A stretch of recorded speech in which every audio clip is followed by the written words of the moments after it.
One by one doubt में आपका स्वागत है। आज हम करेंगे क्लास 12th इकोनॉमिक्स, लेसन है 10। इसमें क्या है, पूर्ण प्रतियोगिता बाजार। ठीक है, पहला टॉपिक है ये। पेपर में हर बार पूछ लिया जाता है कि पूर्ण प्रतियोगिता बाजार की क्या विशेषताएं होती हैं। ठीक है, तो पहली है इसकी विशेषता क्रेताओं की अधिक संख्या। क्रेता क्या होते हैं? जो वस्तु को खरीदते हैं या उपभोक्ता भी कह सकते हैं हम। ठीक है, तो पूर्ण प्रतियोगिता बाजार में इनकी संख्या क्या होती है? अधिक होती है। और जो बेचने वाले हैं, विक्रेताओं की संख्या भी अधिक होती है। ये दो तो हो गई याद। अब देखो, समरूप वस्तुएं होती हैं, मतलब पूर्ण प्रतियोगिता बाजार में रंग, रूप, डिज़ाइन, सभी में जो क्या है, समरूप वस्तुएं पाई जाती हैं। ठीक है, इन समरूप वस्तुओं के कारण उपभोक्ता, ये इससे क्या निष्कर्ष निकलता है कि भाई जो उपभोक्ता होता है वो कोई भी जो विक्रेता है उससे खरीद सकता है, क्योंकि सभी वस्तुएं समरूप होती हैं। और इसलिए ही तो बाजार में क्या है, एक ही कीमत पाई जाती है। जो पूर्ण प्रतियोगिता बाजार में है, एक ही कीमत प्रचलित होती है। ठीक है, पूरे बाजार में एक कीमत प्रचलित होती है।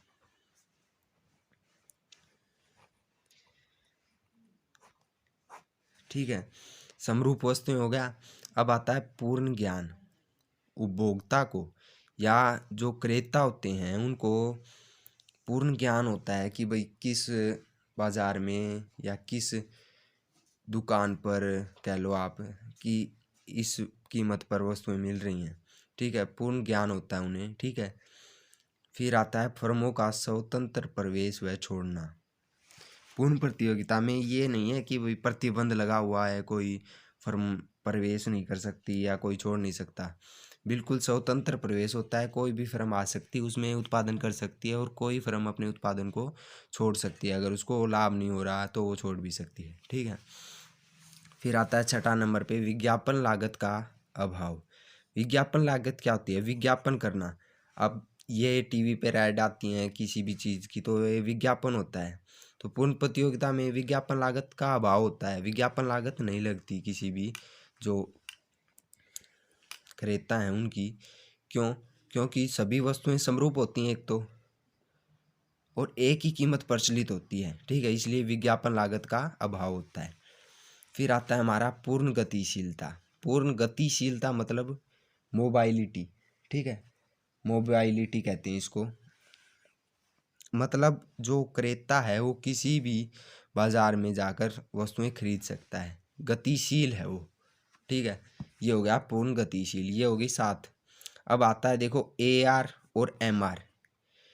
जो औसत आगम वक्र हैं और सीमांत आगम वक्र हैं वो क्या होते हैं? इक्वल होते हैं इसमें। ठीक है, पूर्ण प्रतियोगिता बाजार में, क्योंकि कीमत क्या होती है? बिल्कुल सेम होती है। तो ये होता है बिल्कुल लोचदार, कह सकते हैं हम इसको। OX के पैरेलल होता है ये बिल्कुल। ठीक है, AR और MR। AR equal to MR। AR को औसत आगम होता है, वही क्या होता है? प्राइस होता है। प्राइस कह सकते हैं हम इसको। ठीक है, अब हमारी क्या हो गई, ये पूर्ण प्रतियोगिता बाजार की क्या हो गई, विशेषताएं पूरी हो चुकी हैं हमारी। ठीक है, अब हम क्या करेंगे, एक और टॉपिक आता है हमारा। क्या? एक होता है शुद्ध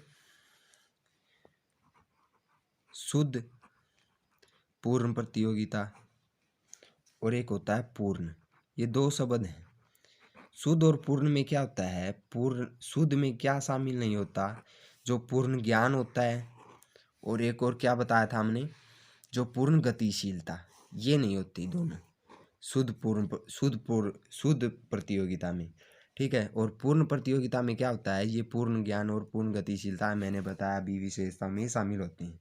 यही अंतर है शुद्ध प्रतियोगिता में और पूर्ण प्रतियोगिता में। ठीक है, ये हो गया। अब हम जो है उत्पादक होता है वो संतुलन में कैसे होता है पूर्ण प्रतियोगिता में, वो देखेंगे हैं। तो अगर उत्पादक है उसको लाभ है, तो वो लाभ कैसे होगा? लाभ होता है भाई TR, जो कुल आगम है, जो आगम क्या है, जो उसको प्राप्त हुई है, जो भी उसने आय प्राप्त होती है, जो उत्पादन करता है, वो होती है TR, टोटल रिवेन्यू कहते हैं इसको। माइनस में टोटल कॉस्ट, कुल लागत। इनका जो अधिकतम अंतर होता है ना, जितना टीआर अधिक होगा ना टीसी से, उतना ही लाभ अधिक होगा। ठीक है, अब इसमें देखेंगे हम कि उत्पादक संतुलन में कैसे होता है, डायग्राम के हिसाब से देखेंगे हम।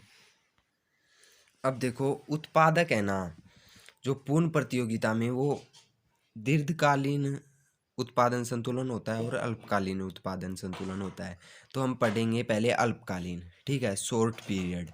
अल्पकालीन क्या होता है, समय की छोटी अवधि है ये। ठीक है, अल्पकालीन उत्पादक का संतुलन। ठीक है, अल्पकालीन में क्या होगा,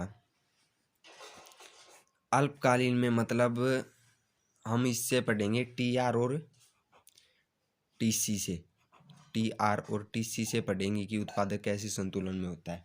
ठीक है, तो इसमें देखो दो पॉइंट होते हैं, एक तो अधिकतम संतुलन होता है। अधिकतम संतुलन ये आपको दिखा रखा है इस डायग्राम के हिसाब से। इस पर क्या है देखो, ओ एक्स पर वस्तु की मात्रा है, ओ वाई पर हमने लिया है लागत, आगम और लाभ। ठीक है, जो टी आर है, ये देखो टी आर यहाँ से निकल रहा है, टोटल आगम है ये सीधी 45 डिग्री का एंगल बना रहा है यहाँ पर पूरे में। ठीक है, ये क्योंकि जो कीमत है वो स्थिर रहती है पूर्ण प्रतियोगिता में, इसलिए ये सीधी रेखा है, सीधी नहीं, ये 45 डिग्री का कोण बना रही है। और जो टोटल कॉस्ट है हमारी, ये देखो ये टोटल कॉस्ट है।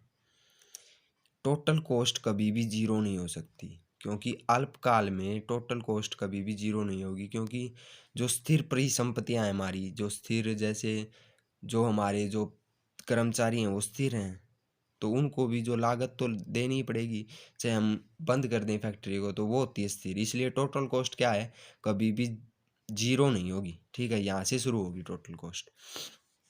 अब देखो ये तो बता दिया हमने। अब देखो यहाँ पर ओ एम, ये है OM1। अगर OM1 पर उत्पादन करेगा एक फर्म, तो उसको क्या होगा, हानि होगी। क्यों होगी हानि, क्योंकि देखो O से M1 तक ये जो टोटल कॉस्ट है, ये टोटल कॉस्ट, ये टोटल आगम, जो भी टोटल रिवेन्यू है उससे क्या है, टोटल कॉस्ट ज़्यादा है, तो क्या होगा, उसको हानि उठानी पड़ेगी। ठीक है, और जहाँ पर M1 पर है, अगर M1 पर उत्पादन करेगा तो ये देखो इसको कहते हैं समविच्छेद बिंदु। क्या कहते हैं इसको, समविच्छेद बिंदु। समविच्छेद बिंदु कहते हैं इसको। मतलब क्या होता है समविच्छेद बिंदु, ना तो उसको लाभ होगा और ना ही उसको हानि होगी, वो होता है समविच्छेद बिंदु। ए पर उसको ना तो हानि होगी और ना ही लाभ होगा, क्योंकि यहाँ पर क्या है, T R equal to T C है। ठीक है, अगर M1 से M तक उत्पादन करेगा तो उसको लाभ होगा। ठीक है, लेकिन अधिकतम लाभ कहाँ पर होगा उसको, जहाँ पर टी आर का और टी सी का जो अंतर है वो अधिकतम है।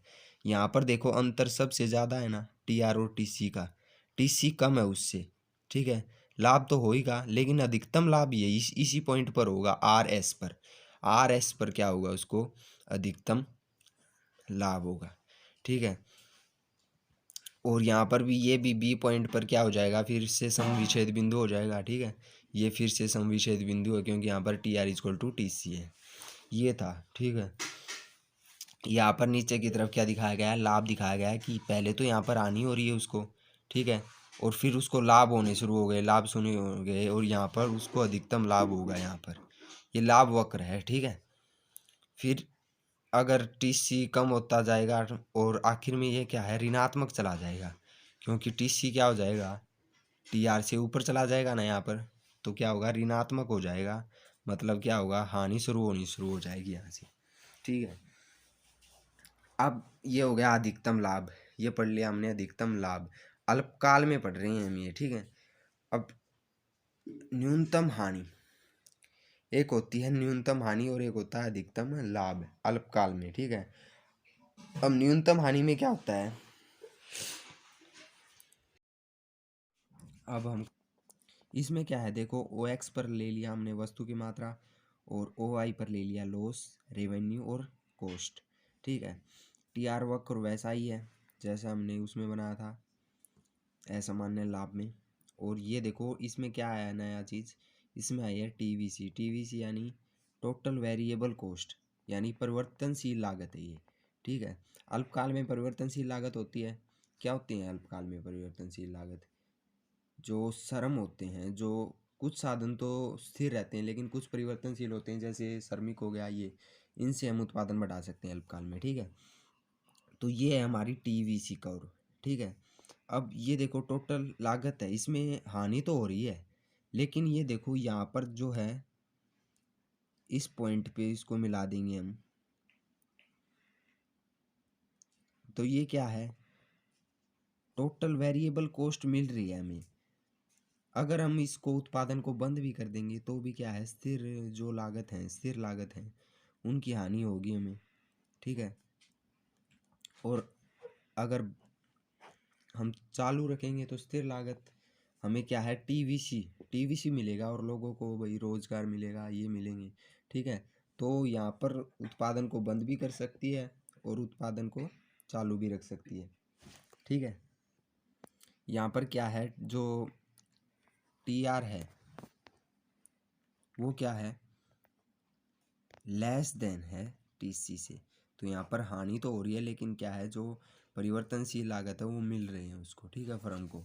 ठीक है, अब हम करेंगे सीमांत आगम और सीमांत लागत की विधि द्वारा क्या करेंगे, जो फर्म संतुलन में है उसको दिखाएंगे। ठीक है, तो पहले देखो सीमांत आगम क्या होता है। सीमांत का मीनिंग क्या होता है, एक अतिरिक्त इकाई, यानी एक अतिरिक्त इकाई का प्रयोग करने से या उपयोग करने से जो कुल आगम है उसमें जो अंतर आता है उसे क्या कहते हैं, सीमांत आगम कहते हैं। ठीक है, और सीमांत लागत भी ऐसी है, एक अतिरिक्त इकाई का प्रयोग करने से जो कुल लागत में जो अंतर आता है उसे सीमांत लागत कहते हैं। ठीक है, ये पता चल गया आपको। अब देखेंगे हम इसमें फर्म की संतुलन की स्थिति सीमांत आगम और सीमांत लागत विधि द्वारा। अभी हमने किसके द्वारा की थी, TR और TC के द्वारा की थी, कुल आगम और कुल लागत के द्वारा। अब हम करेंगे सीमांत आगम और सीमांत लागत द्वारा। तो देखो यहाँ पर वही है, OX पर वस्तु की मात्रा ली है और OY पर आगम लागत ली है। ठीक है, यहाँ पर देखो जो AR है, जो औसत आगम है, वो क्या होता है, सीमांत आगम के बराबर होता है। ये प्राइस भी होता है, AR इक्वल टू क्या होता है, AR इक्वल टू होता है प्राइस, ये आपको पता है, AR इक्वल टू P। ठीक है, तो इसमें AR इक्वल टू MR है, और ये क्या है, ये संतुलन की स्थिति होती है। संतुलन की स्थिति के लिए क्या होना चाहिए, पहली बात तो दो शर्तें होती हैं इसमें, कि MC है ना वो MR के इक्वल होना चाहिए, और जो MC है वो MR को नीचे से काटता होना चाहिए, और उसका कैसा धनात्मक ढलान होना चाहिए उसका, कैसा धनात्मक ढलान। ठीक है, अब देखो यहाँ पर अगर OM पर उत्पादन करेगा वो, यहाँ पर ON लिख लेते हैं हम ऐसे, मान लो यहाँ पर ON पर अगर उत्पादन करेगा तो क्या है, MC तो MR के इक्वल है, लेकिन क्या है, जो इसका ऋणात्मक ढलान है इसका, ये ऋणात्मक ढलान होता है। ठीक है, और ये होता है ऐसे धनात्मक ढलान, तो यहाँ पर संतुलन नहीं होगा। और यहाँ पर क्या है, MC इक्वल टू MR नहीं है, तो यहाँ पर तो संतुलन हो नहीं सकता। फिर संतुलन कहाँ पर होगा, इस बिंदु पर संतुलन होगा, ई बिंदु हमारा संतुलन पॉइंट होगा, क्योंकि इसमें देखो MC इक्वल टू MR है, ये MC और ये MR तो इक्वल नहीं है, और MC ये धनात्मक ढलान के साथ ऐसे जा रहा है। ठीक है, तो ये ई बिंदु पर संतुलन की स्थिति होगी। अब देखो इसमें क्या है, अल्पकाल में 3 काम हो सकते हैं। एक तो हमें हो सकता है असामान्य लाभ, और एक सामान्य लाभ, और होता है न्यूनतम हानि। तो अब इसमें हम ये आखिरी टॉपिक हमारा है, असामान्य लाभ की स्थिति में क्या होगा, जो हमारा जो AC है इसमें हमें AC को एडजस्ट करना होगा। ठीक है, क्योंकि संतुलन बिंदु तो यहीं पर होगा। देखो AR इक्वल टू ये MR है, ये लाइन, और MC इसको नीचे से काटती हुई जा रही है और यहाँ पर बराबर है, तो ये ई बिंदु तो ये संतुलन बिंदु हो गया। ई बिंदु क्या हो गया, संतुलन बिंदु। ठीक है, लेकिन देखो अब एसी है ना, जो औसत जो लागत है हमारी, उसको इस तरह एडजस्ट करना है, क्या हो उसको असामान्य लाभ। तो कैसे एडजस्ट करेंगे, नीचे की ओर अगर ए आर है वो ए सी से ज़्यादा होगा जब ही तो असामान्य लाभ होंगे उसको, है ना। तो यहाँ पर देखो इस बिंदु पर क्या है, ये तो संतुलन बिंदु और यहाँ पर अधिकतम है इनका अंतर ए आर और ए सी का, तो ये क्या हो गया, असामान्य लाभ की स्थिति हो गई, ठीक है, क्योंकि ए आर ग्रेटर देन ए सी है, ठीक है। अब हमारा आएगा सामान्य लाभ। सामान्य लाभ में भी इसको ए सी को ऐसे एडजस्ट करेंगे कि भाई ये बराबर हो जाए, ठीक है। अब देखो सामान्य लाभ में भी वैसे ही है, वो एक्स पर ये ले लिया, आउटपुट वस्तु की मात्रा, और यहाँ पर रिवेन्यू कॉस्ट, टोटल कॉस्ट, ठीक है। अब ये देखो ई बिंदु पर क्या हो जाएगा, यहाँ पर संतुलन बिंदु हो जाएगा, क्योंकि A R is equal to M R है, ये ए आर एम आर की लाइन होती है, ठीक है, A R is equal to M R. और यहाँ पर देखो M C is equal to M R है, तो ई बिंदु पर संतुलन बिंदु हो गया, ठीक है। अब एस सी को इस प्रकार एडजस्ट करना है कि सामान्य लाभ हो, तो एस सी को कैसे करेंगे, हम ऐसे बना के ये कर देंगे एस सी, ठीक है, ये हमारा हो गया एस सी, ठीक है। अब सामान्य लाभ होंगे इस स्थिति में उसको, ठीक है, क्योंकि एम सी है जो ए आर है वो क्या हो गया, ए सी के इक्वल हो गया, ठीक है। तो इस बिंदु पर वो क्या करेगी, उत्पादन करेगी। समझ में आ गया सामान्य लाभ। अब चलते हैं हम न्यूनतम हानि के पास। न्यूनतम हानि में देखो ओ एक्स पर क्या है, आउटपुट ही ले लिया हमने, और यहाँ पर देखो ए सी टोटल वेरिएबल कॉस्ट और ए सी। न्यूनतम हानि में क्या पाएगा आपको, चाहे किसी की भी न्यूनतम हानि करेंगे ना, तो सबसे पहली बात पाएगी टीवीसी, ठीक है। टीवीसी जो होता है वो टोटल वेरिएबल कॉस्ट, उसकी आपको बचत होनी चाहिए, मतलब उसकी जो आगम है वो आनी चाहिए, स्थिर लागतों की तो आपको हानि होगी, ठीक है। तो ये यहाँ पर देखो A R is equal to M R ले लिया है यहाँ पर, ठीक है, ये A R is equal to M R है, और ये जो है ये हमने बनाई है टीवीसी, टोटल वेरिएबल कॉस्ट। क्या है इसकी हमें ये टोटल वेरिएबल कॉस्ट है, ये प्राप्त हो रही है हमें, और ये है हमारी एमसी, ये हो गई एमसी। तो संतुलन बिंदु कहाँ पर हो गया, ई पर, यहाँ पर ये संतुलन बिंदु हो गया, क्योंकि M C equal to M R है और एम सी धनात्मक ढलान से इसको काट रही है एम आर को। अब देखो न्यूनतम हानि होगी तो क्या होगा, ए आर है वो लेस देन होगा किससे, ए सी से, ठीक है, यानी ए सी बड़ा होगा। तो यहाँ पर देखो ये जो है ये हो जाएगा हमारा ए सी, ये लाइन गलत है, यहाँ पर ए सी हो जाएगा, ठीक है। अब इसमें देखो ये जो स्थिर लागतें हैं इनकी हानि हो रही है हमें, और जो टोटल वेरिएबल कॉस्ट है ये मिल रही है। ये कौन सा पॉइंट होता है, बंद करने का बिंदु होता है, इसको बंद करने का बिंदु कहते हैं, क्योंकि इसमें क्या है जो उत्पादक है वो उत्पादन को चला भी सकता है कि भाई रोजगार मिल जाएगा लोगों को अगर चलाना चाहेगा तो, और बंद भी कर सकता है, ठीक है। यहाँ पर न्यूनतम हानि होगी उसको क्या है, केवल टोटल वेरिएबल कॉस्ट ही मिलेगी और उसकी हानि होगी, ठीक है। ये हमने क्या कर लिए, जो फर्म के संतुलन की स्थिति कर ली अल्पकाल में 2 वीडियो द्वारा, ठीक है। अब हम दीर्घकाल रहेगा, दीर्घकाल हम अगले वीडियो में करेंगे, ठीक है।